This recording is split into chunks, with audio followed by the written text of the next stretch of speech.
तसव्वुर कीजिए एक ऐसी दुनिया का जहां ज़मीन अपनी मासूमियत के आखिरी लम्हों में थी, जहां अभी न शहर थे न दीवारें और न ही मौत का कोई निशान। यह किस्सा है उस वक्त का जब हज़रत आदम अलैहिस्सलाम की औलाद से ये कायनात आबाद हो रही थी। कुरान करीम की सूरह अल-माइदा हमें पुकार कर कहती है कि उनको आदम के 2 बेटों का किस्सा हक़ के साथ पढ़कर सुनाइए। तफ़हीमुल कुरान हमें बताती है कि यह किस्सा सिर्फ 2 भाइयों की दुश्मनी नहीं, बल्कि इंसानियत के 2 तर्ज़ फ़िक्र का टकराव था। काबील जो ज़िद्दी और अनापरस्त था, उसने ज़ाब्ता इलाही के ख़िलाफ़ सरकशी की।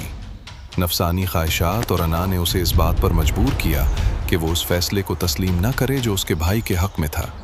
यहीं से इंसानी तारीख़ की वो पहली आग सुलगी जिसने रहती दुनिया तक अमन को राख कर दिया, हसद की आग। काबील ने गुस्से में आकर पुकारा, ये नाइंसाफ़ी है, ये सिर्फ मेरा हक है, सिर्फ मेरा, ये हाबील का हक नहीं है। अपनी अपनी कुर्बानियां अल्लाह की राह में पेश करो, जिसकी कुर्बानी कबूल होगी सच उसी के साथ होगा। हाबील जो दिल का गनी और खुदा का खौफ रखने वाला चरवाहा था, उसने अपनी रेवड़ से सबसे बेहतरीन और तंदुरुस्त दुम्बा कुर्बानी के लिए चुना। दूसरी तरफ काबील जो खेती बाड़ी करता था, उसने बेदिली से अपनी फसल का घटिया और रद्द किया हुआ हिस्सा कुर्बानगाह पर ला रखा। देखते ही देखते आसमान से एक गैबी फैसले ने हाबील की कुर्बानी को अपनी लपेट में ले लिया, जबकि काबील की भेंट वहीं धरी रह गई। अल्लाह पाक ने तफ़हीम दीन के लिए ये उसूल तय कर दिया कि अल्लाह सिर्फ मुत्तक़ियों की कुर्बानी कबूल करता है। काबील की अना को ठेस लगी, उसका चेहरा स्याह पड़ गया और वो हसद की आग में अंधा होकर बोला, हाबील, मैं तुझे जिंदा नहीं छोड़ूंगा। सुना तुमने? हाबील ने अपने भाई की तरफ देखा। उसकी आंखों में खौफ नहीं बल्कि एक अजीब सा दर्द था। उसने जवाब दिया, काबील, अगर तुम मुझे कत्ल करने के लिए हाथ उठाओगे तब भी मैं तुम पर हाथ नहीं उठाऊंगा, क्योंकि मैं अल्लाह से डरता हूँ। मैं चाहता हूँ कि तुम अपने और मेरे गुनाहों का बोझ खुद उठाओ, ताकि तुम जहन्नम वालों में हो जाओ। तारीकी छा गई। काबील के नफ्स ने उसे अपने भाई के कत्ल पर आमादा कर ही दिया। एक रोज जब हाबील पुरसकून था, काबील ने मौके पाकर अपने भाई पर वार किया। वो पहला खून था जो जमीन पर गिरा।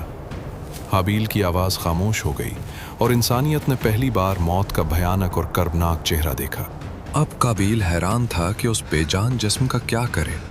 वो उसे उठाए जंगलों में भटकता रहा। पछतावे और वहशत के साए उसका पीछा कर रहे थे।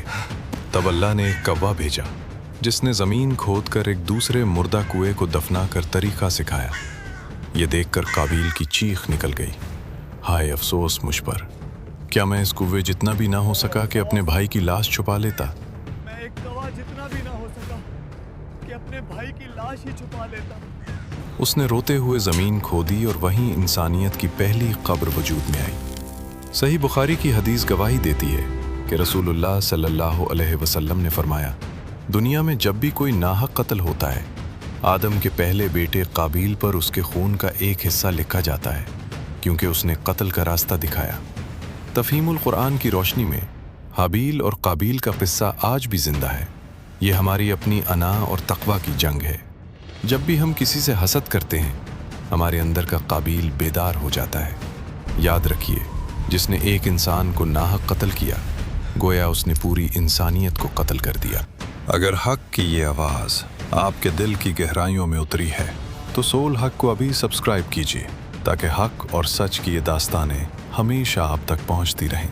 और अगर आप हज़रत आदम अलैहिस्सलाम और दीगर अंबियाए कराम के ईमान अफरोज़ वाक़यात पर ऐसी ही मज़ीद सिनेमैटिक फ़िल्में देखना चाहते हैं, तो कमेंट में अपनी राय का इजहार ज़रूर करें। आपकी मोहब्बत और साथ ही हमारी इस मेहनत का असल सिला है।